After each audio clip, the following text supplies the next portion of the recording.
Listen, grief doesn't have to be grim. That's why when I talk about it on this podcast, it's about dealing with grief and loss in a way that influences the changes you want to make in your life. As you heal, what do you want to do next? Make a professional pivot, end a toxic relationship or friendship? I want you to have the confidence to navigate change. These are real stories from my one-on-one coaching sessions and my inspiring interviews with change makers. I'm Marcia Cork, the change coach, and this is Oooh, those Effin C-Words. Hello, MCs. I thought this would be the perfect conversation for award season. And although the season often coincides with Black History Month, Black talent often goes overlooked. I know I'm still in my feelings with how the Woman King was snubbed, but we're going to talk about that today and more with award-winning producer and my friend Jay Fenix, the artistry behind hits like Melanie Fiona's It Kills Me, and collaborations with many of our R&B faves like Ari Lennox, Jaheim, Raheem DeVaughn.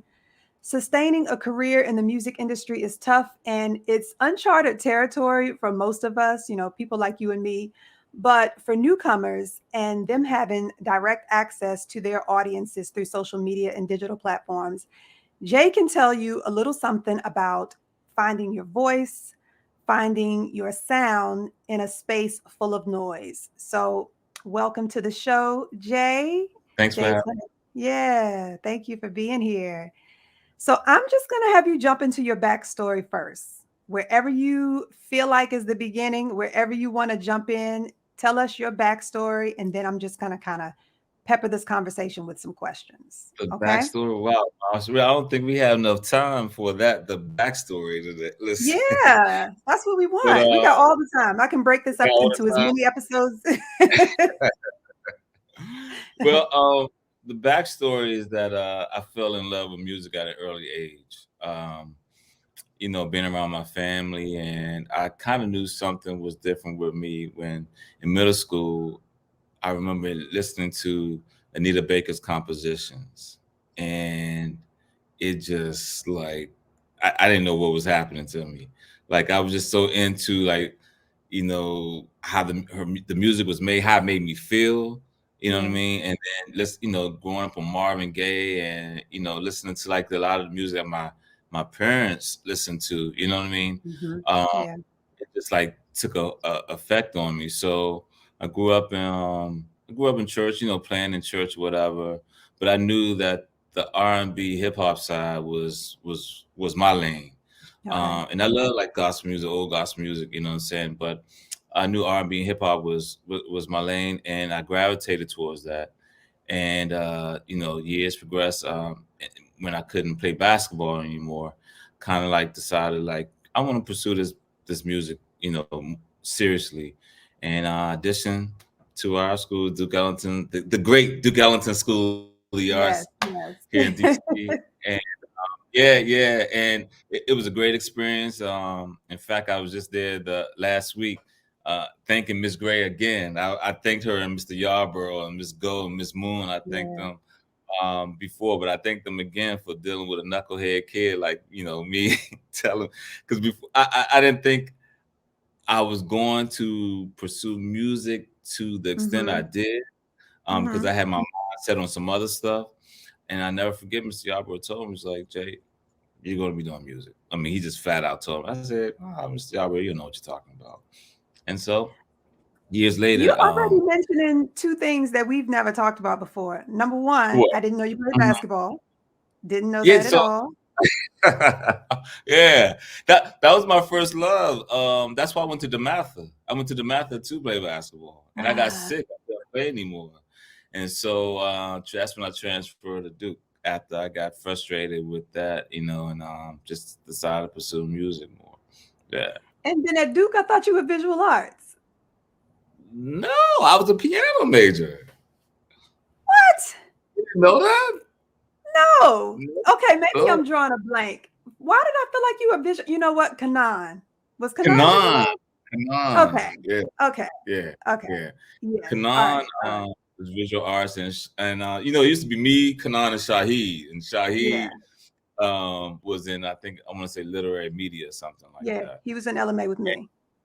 Oh, yeah, he was in that. Okay, Yeah. and so because we all came in, and Wame was with us too. We were the only juniors that Duke Ellington's in the history of the school.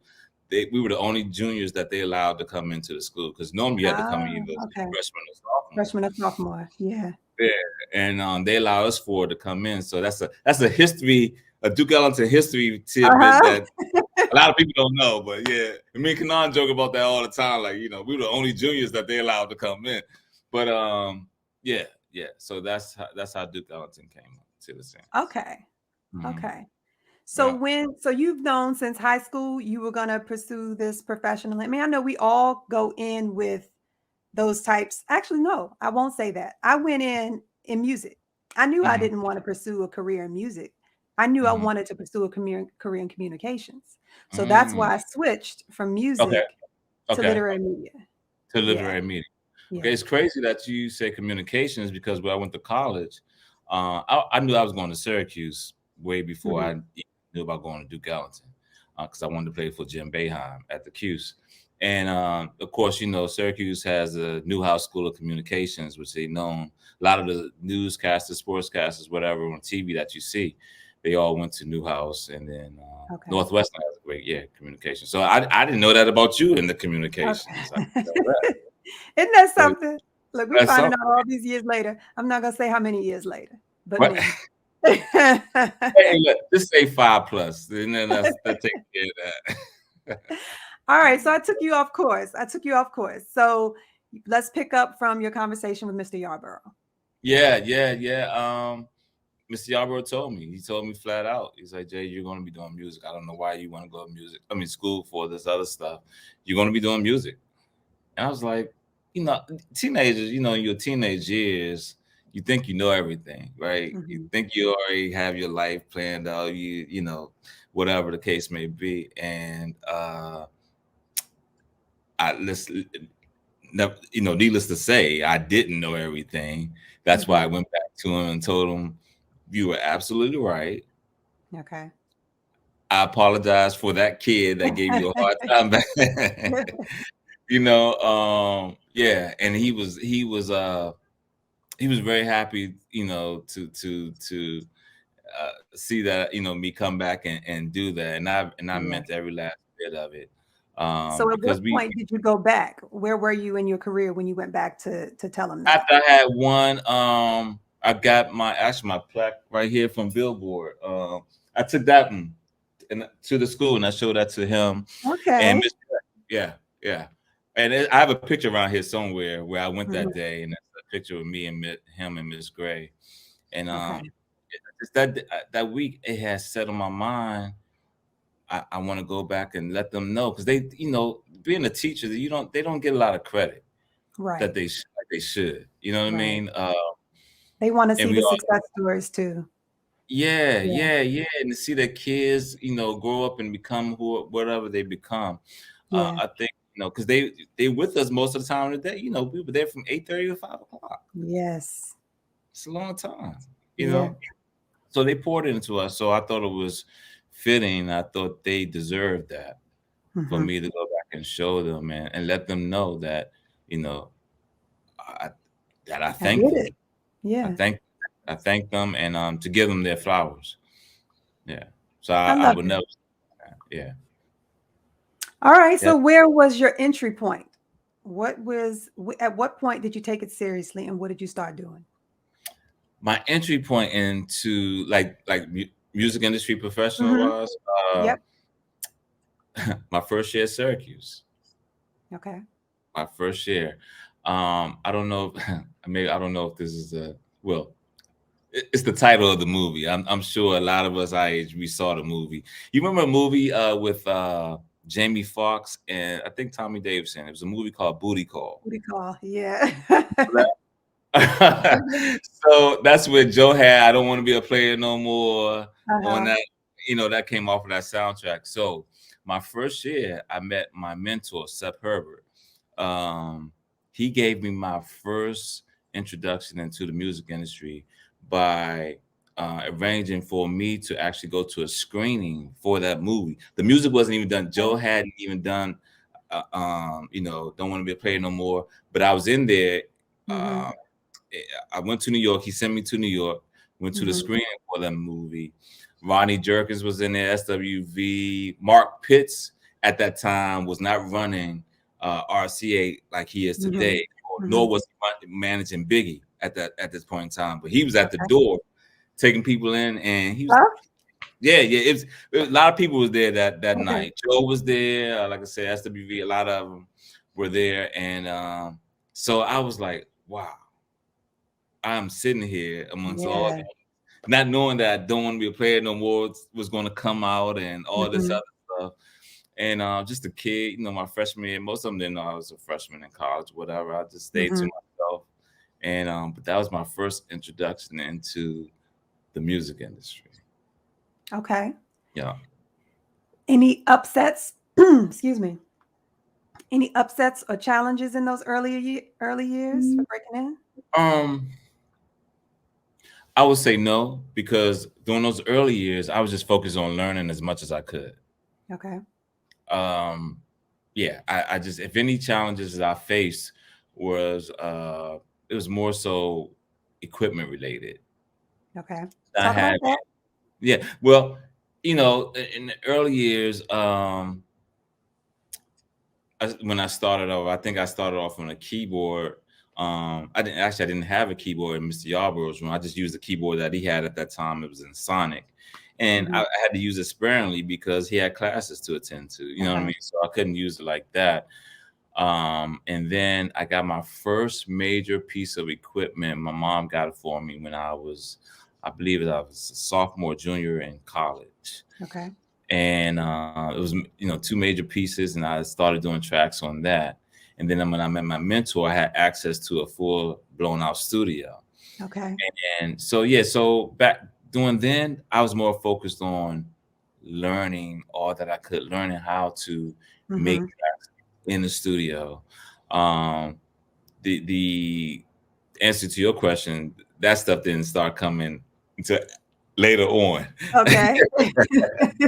Until later on, after I had garnered a little bit of traction and success in the industry, uh, Okay.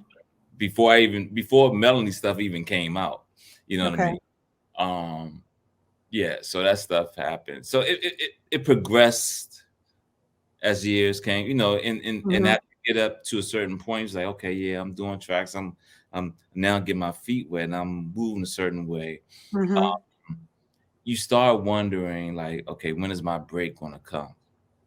Okay. But I kept my eye on the prize and I didn't focus on that. I just focused on me just continuing to learn and get better. And then I saw I saw progression marks Mm-hmm. just I was like, you know what? I'm better than I was last year. Mm-hmm. And I started noticing that, like Yeah. little benchmarks here. And I was like, okay, all right. Then I got a placement here, somebody actually paid me for my music. I was like, oh, okay, Okay. all right. So I started seeing Do you more. remember who that was or what that project was? Actually, Marsha, I'm gonna be honest. Some of the tracks that I got paid for by major labels hadn't even come out. The Mm-hmm. act was signed, everything. That's why with a lot of artists, I try to tell them, like, getting signed is cute, but that's only the beginning of your journey, Yeah. because you have to win that whole building. And there is such a thing as getting signed and never seeing the light of day, Yeah. which happened a few times to some projects that I was worked on. One of the best experiences in those early years was Matthew Knowles, Beyonce's father. Okay. Uh, he had paid me for a track I did for a girl group he had at the time, Okay. and they were three former Houston Rockets cheerleaders who they were singers and they had a singing group. So I remember that was one of the good early experiences that I had. Mm-hmm. But yeah, so few years of going through that, where the artists doesn't get released, then that means your music doesn't get released. But because you sign, the production um, Yeah. agreement, that means you can't use that music for anything else. So it's kind of like, Okay. yeah. So you are gaining credibility.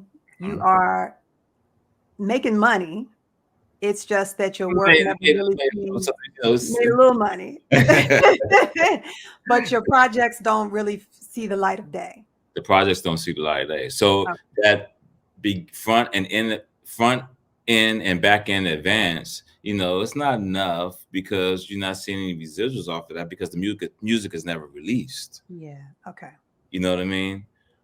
So that means don't quit your day job. You're Yeah. grateful for that, but you got to have other things you're doing Yeah. to go along with that. And are you You still in college at this point?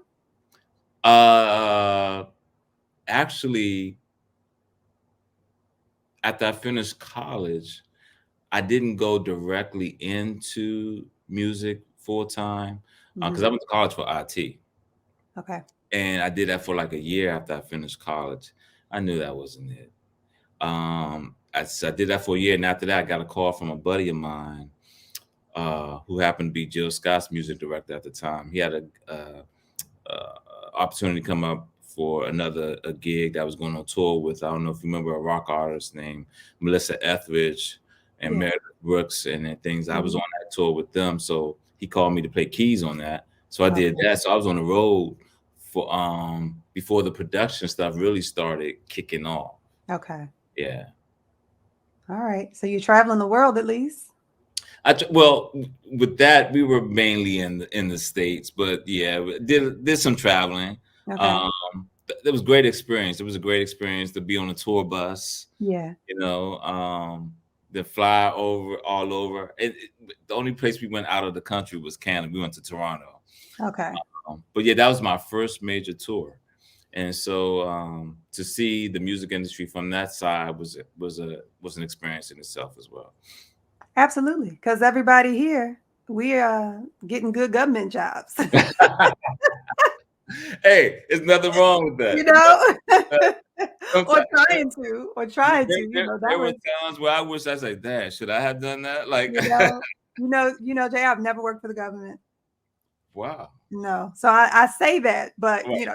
speaking of eye on the prize, that was for a lot of us, the good government job was our prize. Yeah, yeah, And yeah. and at that point, it sounds like you are working in the music industry, but do you know what the prize looks like? What are you trying to accomplish at that point? Was it So, to get to be in music production and actually, make some hits?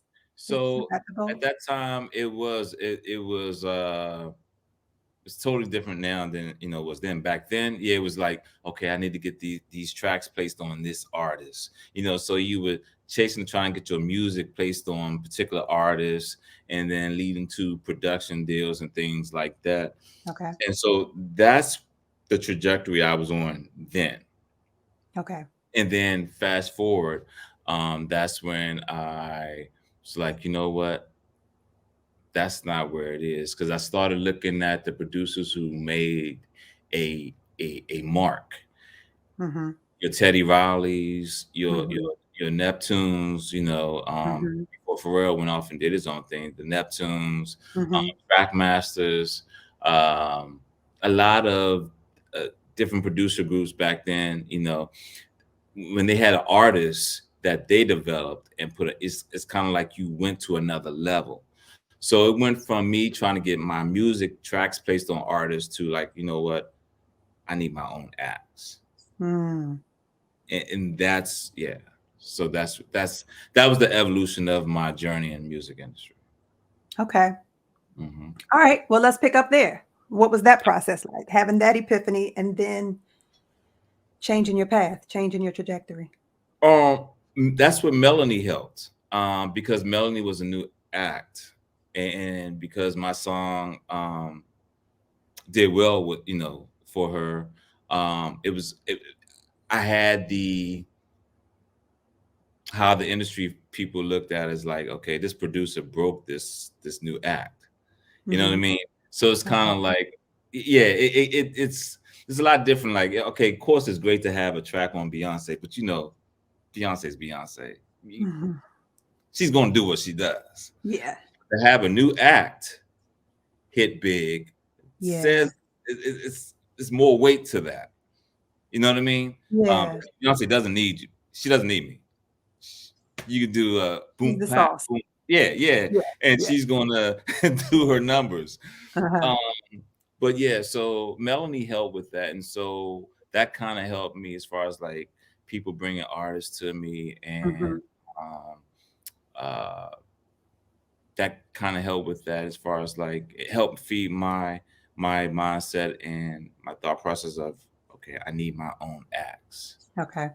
I need my own acts that I want to develop and work with, and not to make them, not to make my sound general for them, but to kind of believe in what they're doing and help them do Mhm. what they do, make it better. And that's where I met Ari through a great friend of mine, you know, and so from there it just you know, went from there. People started, you know, wanting to bring me acts and things like that. Okay. Yeah. So it sounds like at that point, that mirrors more of what we see today in terms of not trying to develop an artist, but artists already being fully formed, developed acts, and you supporting their sound, their craft, their Are you speaking of what's happening in the industry now, yeah. or as far as like what? Well, Well, before we get there, mhm, let's go back to how you and Melanie connected, how okay, that project came to be, and then okay. we'll yeah. So I met Melanie through her management. Her management and my management connected, Okay. and they connected me with Andrea Martin. Rest in peace. Andrea passed recently last year. She wrote some great songs. If you ever decide to look her up, her discography. Okay. I love me some him, Tony Braxton, Oh US yeah. Okay. One, SWV. Um, yeah, in Vogue. I mean, she wrote some humongous songs. Okay. But our management's connected us, and that's how "It Kills Me" came about for Melanie. Okay. Yeah. So now that brings me to another question because I'm trying to thread this all together. Mm-hmm. So at what point do you get a manager? Like where in your career, when do you decide that it's time to get a manager? Mm-hmm. And how are you mentioned not having equipment. How serious do you have to be to take these steps to make these types of investments in equipment, investments in studio time, like I said, reaching out to a manager taking you seriously enough at that point? What's all that like? Well, by the time I got my first manager, because how I would meet people in the industry was through a mutual connection. Um, an old friend of mine, Nikki, introduced me to Kenny Faracho, who at the time was working at ASCAP, and from there, I ended up ghost producing for Seven Aurelius, who was one of Murder Inc.'s big producers, who did a lot of the Ashanti music, a lot of those Murder Inc. hits back in the day. I Mhm. used to ghost produce for him. So I was around Irv and Dame. Mhm. All of them used to come through our studio at the Hit Factory in New York. Okay. Um, And you so, saying ghost produce? I didn't even know that was a thing. oh, it's real. It's Okay, real. explain that. I'm We probably know letting the cat out the ghostwriting. bag now, but yeah, it's real. It's Okay. real. Ghost producing, like you heard of ghost writing, how they say, Yeah, right. yeah. So it's the Mhm. same thing. So when you think about it, a producer, if they like a Pharrell, I'm not saying Pharrell has ghost producers. I'm not saying that. I'm just using Mhm. this as an As an example. example. Uh-huh. Um, and let me go back to like Teddy Riley and Devontae from Jodeci. They Okay. had so much work. It's Mhm. and if you know the creative process, Mars, it's like Mhm. it's hard for a lot of times if you have deadlines, it's hard for one person to meet all of those deadlines. Mm-hmm. You know what I mean? And think about it. Back then, you had like 15, 18 songs on the album. Yeah. So imagine if you have 10 artists, that 15 songs each. Yeah. How you gonna get, you know what I'm saying? You're one person. You know what Right. I mean? You could be a creative genius, but at some point in time, it's like, okay, that's a lot. And it's Yeah. wear and tear on your brain. So a lot of the producers back then, big producers like that, they would have ghost producers who would help them Okay. create. They will work in conjunction with, Mm-hmm. because they had the name, their name would be stamped up there, but they would work out some sort of thing where, you know, the ghost producer would stay in the background, not Okay. reveal not reveal his name or That's anything. what I was going to say. Are they getting any producer credit at all? No producer credit. That's Okay. the downside of it. No Mm. producer credit, and yeah, yeah. But so you're basically taken care of in the behind the scenes. Yeah. Yeah, Contractually. yeah. But that credit is what matters. Right. So Yeah. are you able, are you at least able to say to other people, like as you present yourself to other talent, that I was a ghost producer on XYZ, or is it it's never to be said again? There was an album that came out that I ghost produced on that I worked on with in fact I don't I'm not one of the cuts made it, but as far as like being around and working on, it was an old Ashanti album. I can't Mhm. tell too much because that's gonna be in my book later on. But Okay. but yeah, I was around and I worked on a couple of things in there, and like I said, not too much made because some things were left off. A lot of things were left Mhm. off because direction changed. But it's what I took from it was the experience. Mhm. Growing up, that you hear that saying, "Oh yeah, I was in my mom's basement." No, Yeah. that's real. I was in my mom's basement, pursuing a dream of producing, and so when I met certain people and I had a chance to go to the Hit Factory in New York, you know, Mhm. and be around all of that greatness, yeah, I'm not gonna pass up the opportunity. Yeah. Got a chance to work in the Hit Factory versus working in my mother's basement at the time in Landover. I mean, Right. come on, you know what I mean? So yeah, Yeah. I took it, and I don't regret it at all.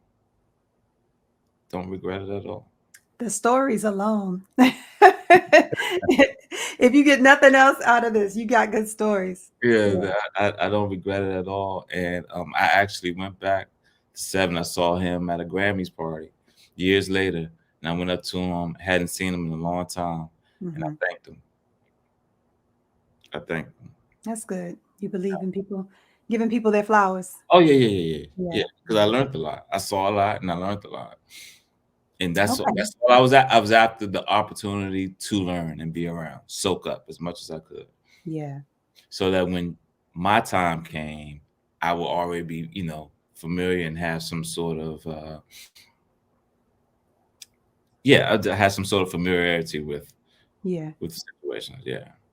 Hmm.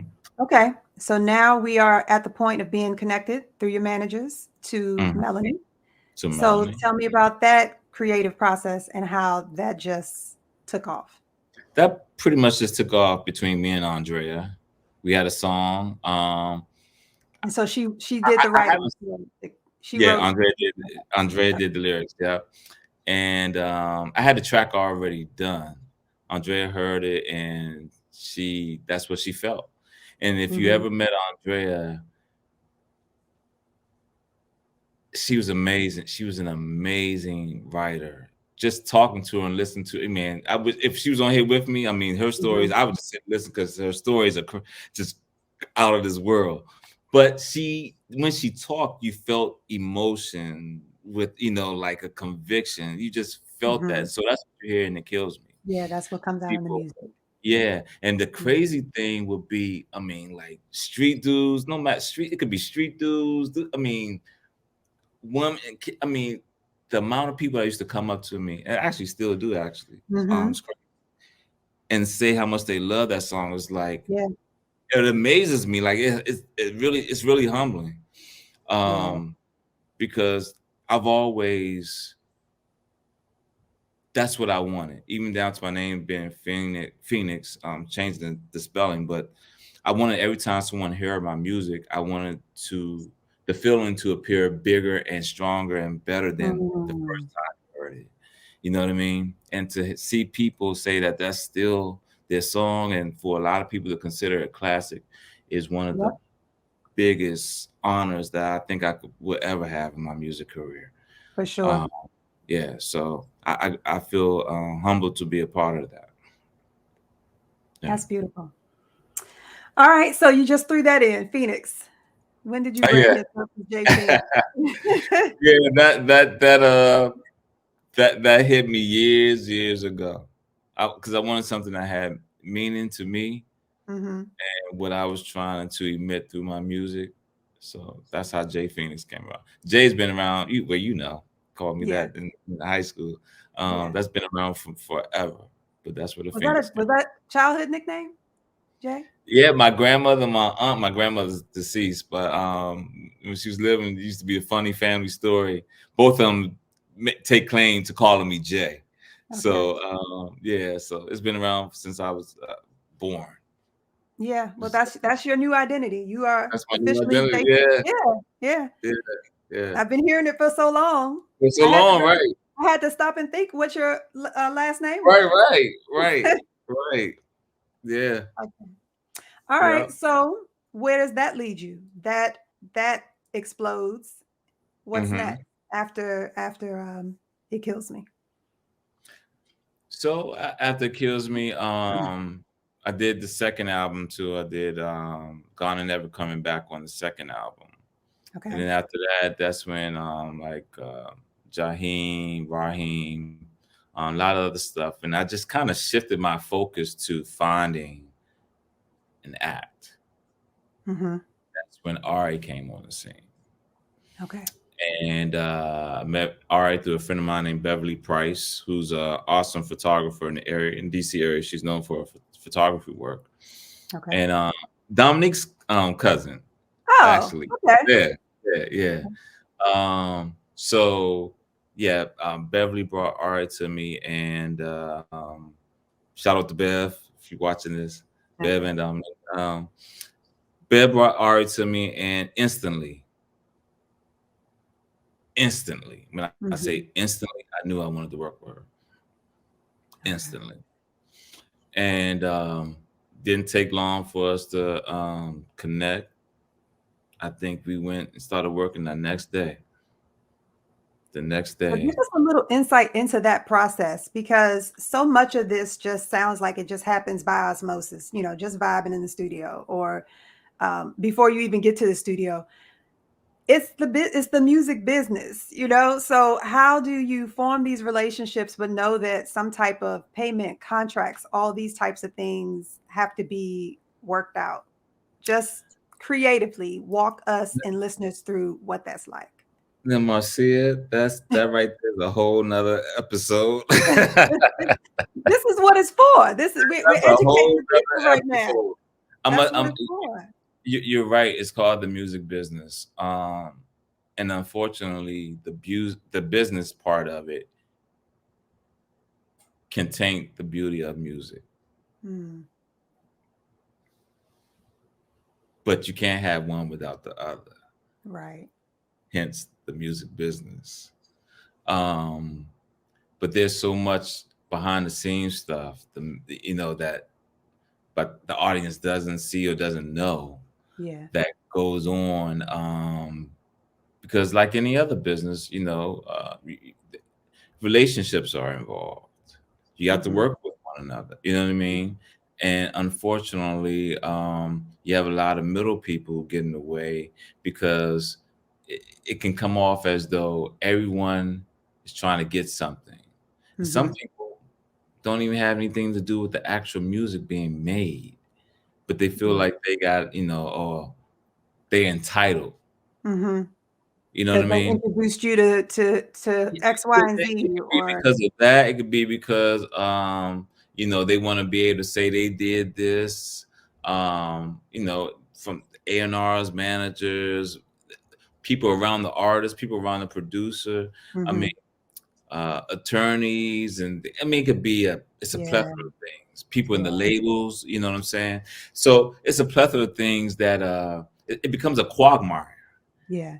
Just and I think that sometimes, a lot of times, it messes up the music. So when you finally hear the music come out, it's like, wow, it's a blessing that it even came out, because you don't know what's Mm. going to happen behind the scenes in order Yeah. for it to get to this point that it comes out. You know what I mean? Uh, Yeah. so yeah, so with Ari, uh, it was a great experience. Uh, Good. yeah, it was a great experience. You know, we had our moments because we were around each other a lot all the time, Mm-hmm. Mm-hmm. creating, and so, but the business part is a part. It's Yeah. just a part of it. So sometimes that can, you know, cause relationships to, you know, Yeah. Yeah. I go get it. apart. So yeah. And what projects came out of that collaboration with you and Ari? Um, so there's some things still in the works. Okay. Right now she's doing what she does with Dreamville and everything, of course. Mm-hmm. There's some things still in the works that hopefully be Okay.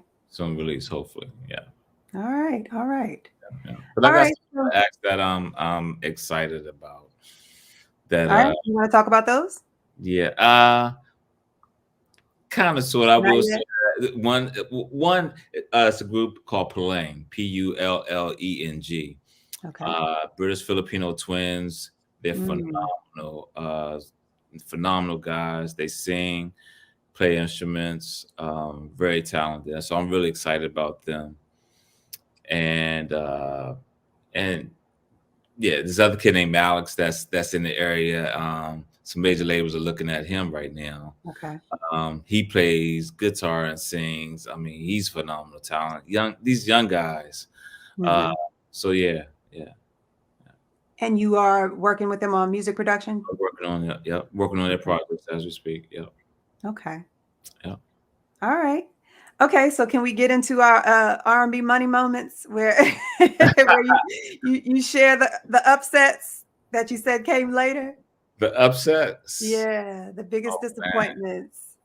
You said they weren't early in the career, they came later. So, Um, you know what? They can be considered. I guess one, if you look at it, they could be considered like upsets. But I took them as learning experiences. okay. Um, because to have not gone down that path, I learned a lot. Yeah. I learned a lot, and one thing I did learn is that with this music industry, it makes you realize what's your first love. Is it the money, Mm. the fame, or is it really the music? Okay. Mm-hmm. And you have to when you come to that road, you have to make a clear um, separation as to which side you're going to be on, Mm-hmm. because we know both have to go work with each other. But if Mm-hmm. your love is just for the for the fame and the money, you're going to be disappointed a whole lot. Yeah. So when you get those moments where you're disappointed, you're angry, you're frustrated, it's almost like, you know what? You have to remember that you love the music. You're doing it Yeah. for your love of music. And there's sometimes I'll be real with you, Mars. There's sometimes where um, I didn't do music at all. Really? I didn't create a track, nothing. I may have started, never finished it. Mm-hmm. Um, and I did that. I think the longest I did that was for 2 years, Mm. 2 years, if not three, because I'd been doing it so long. I got frustrated, and I didn't know where I was. I didn't know where I was going to go as far Okay. as like my direction and what I wanted to do in the industry. Mm-hmm. Um, And then all of a sudden, I think I was just I needed a break. Okay.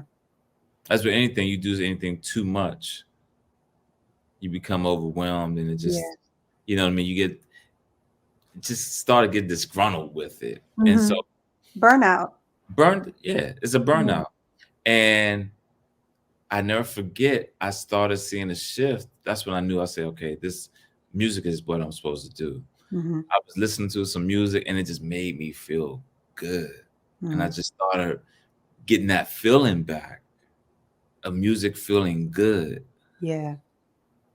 And that's what helped drive me back to, you know, doing it full time.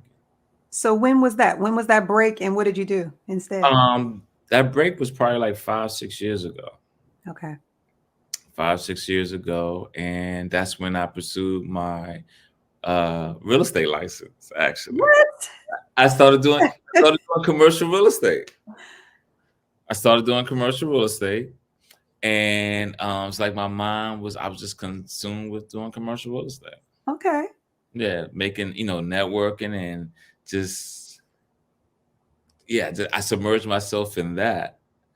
And while I was doing that, that's when I started. I became a fan of music again Mm. because As a listener. yeah, Okay. as a listener, and Uh-huh. just look, listen to certain things like, oh man, that just made me feel good. And then um, I said, you know what, I can't stop. And I would tease, some friends of mine. I would say, I'm going to retire from music. They like, what? Yeah, okay, right. You're not. Stop talking. You're talking crazy. They Mhm. just dismiss me, Mhm. and so I said, you know what? Yeah, I guess you're right. And I just, yeah, I just went back to it. I went back to it. Have you ever heard D Nice's backstory? I'm not familiar with D Nice, but I don't know. Mhm. I just remember D Nice rapping back in the day. You know what I mean? But I Yeah. know he took a break, and then that's when he started DJing, right? No, well, no, he took a break and he did like photography and graphic Okay, design. okay, okay, Yeah. okay, DJ, and he realized wasn't making any money. He really just kind of did it to pass time, and then found okay, that he was spending more money than he was making, okay, and disappeared from that. So I mean, the story and the different paths initially thinking that he was the DJ and that he was already a music producer okay. for It Boogie was Down one of the ones. Productions. I think Kara. Boogie Down, was it Boogie Down? It might have been Boogie Down BDP. Productions? Yeah, Yeah, yeah. yeah, We thought he was already an established music producer. He yeah, wasn't really a producer at that point.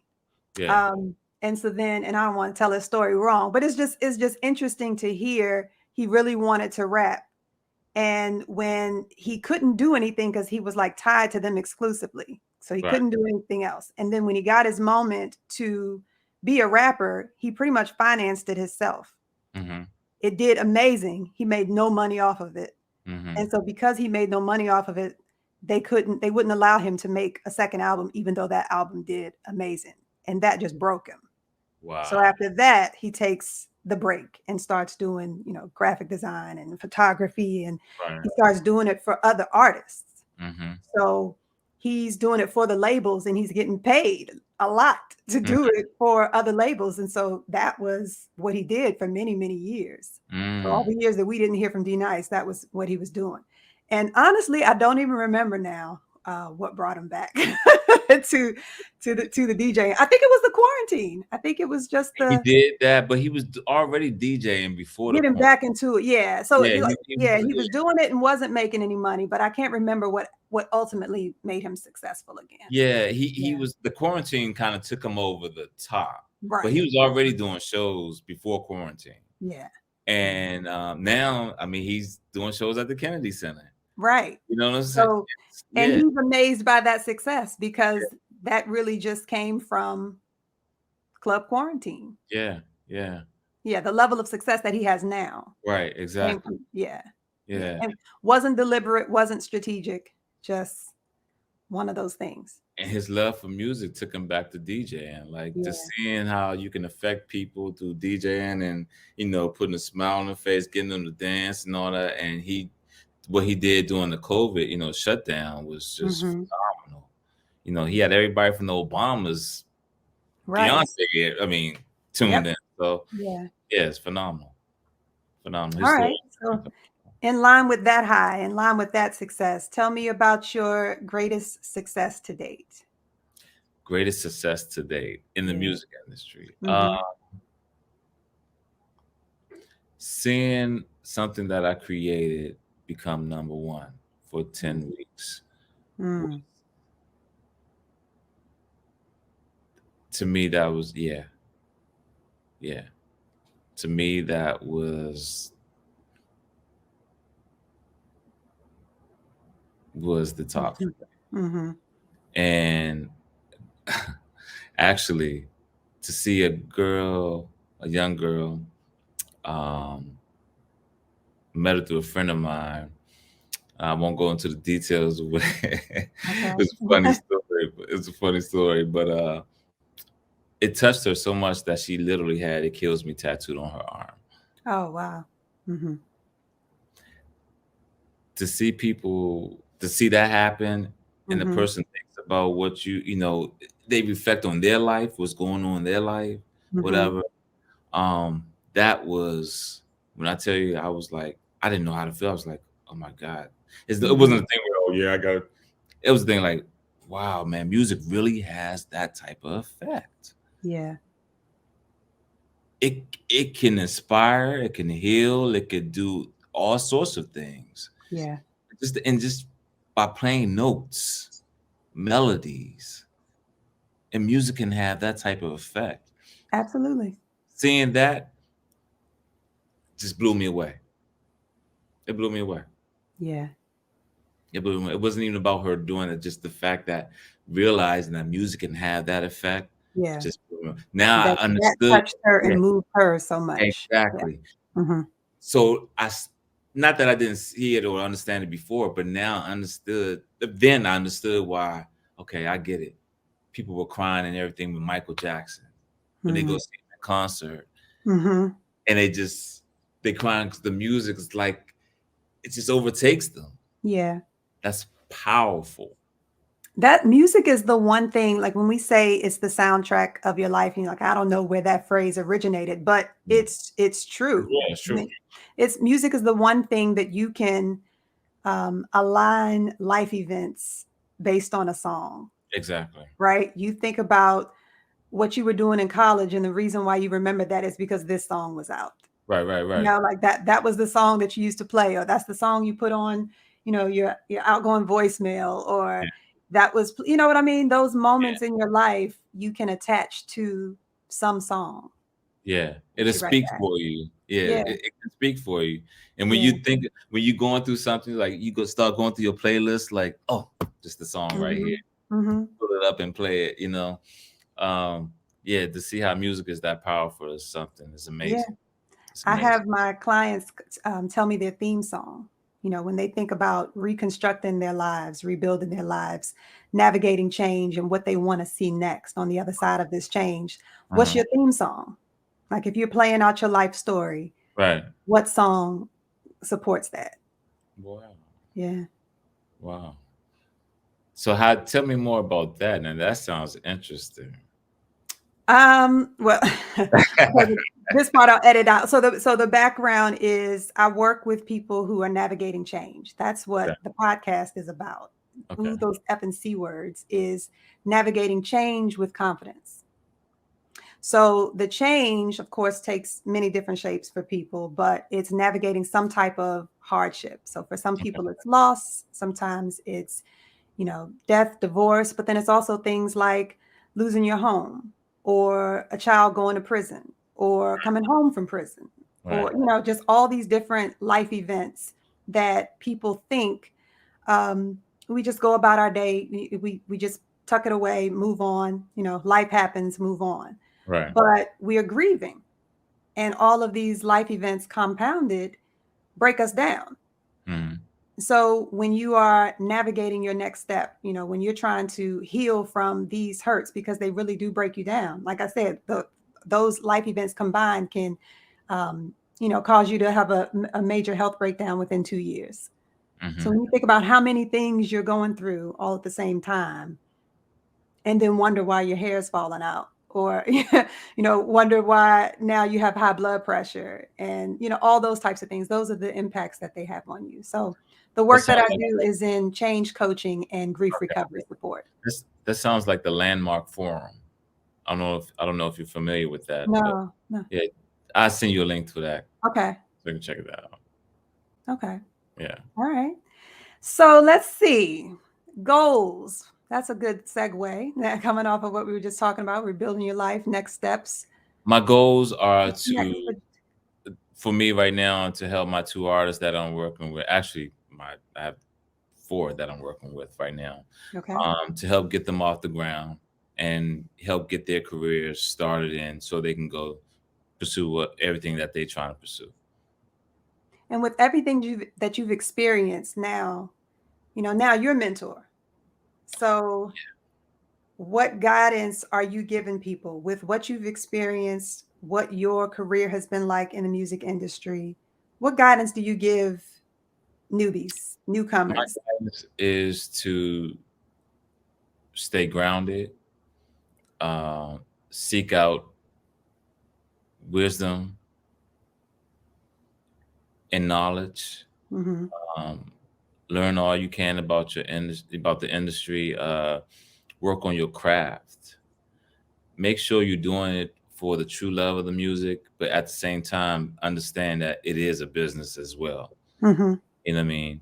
Um, so don't just be so engulfed in the music, or you're just so engulfed in the business. It's a music business. So you have to find that sweet spot where, yeah, I love the music, but at the same time, I'd make sure my business is straight. Yeah, Okay. I think those are the first things. That's the foundation, and surround yourself with the right people, right teams, and realize you can't do it all by yourself. that's what I was going to ask. So Yeah. who are the right people? Like who's in your toolkit? Who's your cabinet, your advisory board? Who do you Well, need to support those initial goals? um, I think it depends on where you are in your journey. For me right now, partnerships. Partnerships are important. That's what I'm developing. Be it friends that are managers. You know what I mean? Hmm. They may bring a situation to me and we partner up on that. Okay. Or I could partner up with another producer or writers. So it's more about partnerships. Partnerships can be looked at as being tentacles for which have more of your presence in the industry. You know what I mean? Hmm. If you're a partner of this, partner of that, because 10, 20, 30% of something is better than 10, 20, 30% of nothing. Yeah. You know what I mean? Yeah. Um, and so that helps build your pipeline, because the industry, as far as like paying, the budgets aren't like they used to be back in the 80s, 90s, Hmm. whatever. So it's a Hmm. different model now. So you kind of have to think differently. You have to move differently. Okay. So Yeah. who's in your immediate circle? So in my immediate circle right now, I have managers that I'm working with right now, Daoud Batiste and Matt Pulling. Um, they're managers that I work with, Easy Tommy. Um, so guys I've known for a long time, you Hmm. know, and that I have relationship with. Okay. Yeah. And so as you guide new artists, who are you suggesting they surround themselves with? And I forgot. I'm sorry. My attorney, my amazing attorney, Okay. Lita, Lita Rosario, my amazing attorney. Um, yeah, and oh, I forgot Justin as well. Uh, he's a manager too, actually. Okay. So yeah, but your question was, Yeah. So those type of people. So mhm. who are you suggesting that new artists surround themselves with in the early years? To either support their growth or um, protect as they grow. Who should they? So it okay. So I think that can go various ways. So, So if they're artists, I think, and they're just working on writing their songs and and building up their catalog. Right now, they don't need, and I mean, they need to be working on how to be an artist, like working on your show, your live Mhm. performance. Mhm. And then I would say get an attorney, Okay. because when the contracts start coming in, you don't want to be trying to find an attorney. You want to already have an attorney on deck Okay. that can look over your contracts for you. Um, the manager situation can be a little sticky. Depends on who it is, uh, their track record, Mhm. and how much they believe in you as an artist. Mhm. I'd say the main thing first of all is just surround your people with like-minded people that believe in your talent. Mhm. That's the main thing. Okay. That believe in your talent. Mhm. But when Okay. it comes down to that business, make sure you have the right attorney to look over your paperwork and things like that. So that goes back to how much you invest in yourself at these early stages. Is this someone that you just, have on retainer, or is it just someone that you get referred to, keep them in your back pocket until they're needed? My attorney has been with me since before I even had a hit. Okay. Stay Yeah, ready. yeah, yeah. Okay. Uh, yeah. So yeah, she's been with me for a very long time. Her and Curvin Sims. Um, I had Curvin. Yeah, Curvin was at one point in my career, but Lita Rosario has been with me for a very long time. She's still with me now. I don't do deals without her. All right. No. All right. Well, I'm going to start to wrap things up. I want to make sure you share anything that we haven't touched on. And I also want to get one of those wild industry stories. So, what Those you want to wild bring? industry stories. Yeah, yeah. I don't know if I have any crazy wild industry stories. And like I said, I got to put that. I'm putting that stuff in my In the book. So book. Okay, I okay. got to. But All right. Well, we'll pick. Go ahead. Go ahead. two things I do want to, to aspiring producers, artists, whatever, creative Mhm. talent they have, these two things I have behind me, these two signs: focus and Mhm. belief. You have to believe. Believe in it. Just you may not see it immediately, but you Mhm. keep pushing and believe in your talent and focus on on your talent. It will take you to a place that you might have imagined, but actually one day it will become a reality. Hmm. And what does that reality look like? So, I bring this back to what we were saying about award season and getting snubbed, and how you said earlier in the conversation, having your eye on the prize, and, sometimes chasing a moving target. How do you make peace with your talent and your success if you don't feel like you're getting the recognition or that prize that you've been chasing? I think each person has to figure out what does success mean for them Yeah. in each individual journey. Is your success trying to gain all of the awards and be seen, or is your success, making a certain amount of money, or is your success, that people know you're an artist? And yeah, everybody has their own individual idea of what success is to them. Yeah. Um, you just have to be authentic in what your success is, what you Yeah. believe your success is. You know what I mean? Yeah. Um, and so, yeah, so it varies for each individual. Okay. Yeah, yeah. All right. Because you don't win an award doesn't mean that you're not a success. Yeah. That's what they also have to realize as well. There was I was looking at, as when they announced the nominees, they also talked about who got snubbed, who was expected to get nominees and didn't. Yeah, And, there's a process where Drake and The Weeknd opted out of even submitting yeah. content for the awards. So there's that too. It's realizing that you don't need the nods from You don't. the powers that be, so to speak. And you have these direct relationships with Right. your audience, with your tribe, and that Exactly. helps measure your success as well. Exactly. You're the Drake in the Weekend. Why do I care about a nod? You know what I mean? It's Yeah. just that's not what they do it for. Yeah. To So to be start able, out with that mindset would be to be fun. able to go and do shows and sell out arenas in front of your audience. Yeah. Why do I need an award to validate me? It's nice to be able to say, "Oh yeah, I got this award," Yeah. It's but nice to turn around and look at that plaque, huh? yeah.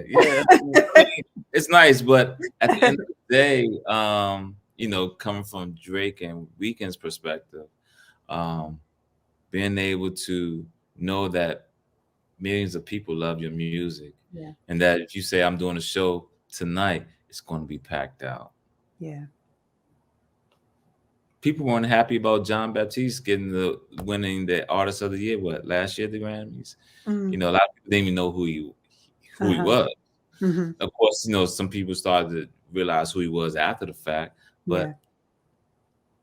but he may not be packing out arenas like that, like, you know what I mean, like a Drake or the Weeknd, but that's okay. He's in Mm-hmm. his lane. Drake and Weeknd are in their lanes, Mm-hmm. and it's more than enough room for everybody. All right, Jay. So where can the people find you? You So can they can look find me out on for my that book. Instagram, which I get teased all the time. They say, "Why don't you post more? Why don't you do it?" So I am going to be starting to post more, and more insight into what I'm doing. They Okay. can catch me on Instagram, Jay Fenix, JayFenix. I'm still on Facebook as well. Okay. Twitter, not as much, but definitely on Instagram. Look, Well, I want thank to say thank you for having me. It's been a pleasure. Yeah. Something that you even thought of me to have me on your podcast. So it's been a pleasure. Yes, it has. Thank you. Thank you. I appreciate you joining me. All right. All Well, right. then I guess we'll schedule something when that book comes out. Oh, yeah. Most definitely. I'm definitely gonna hit you up for that. Yeah. Okay. And then All y'all right. can get one of these wild industry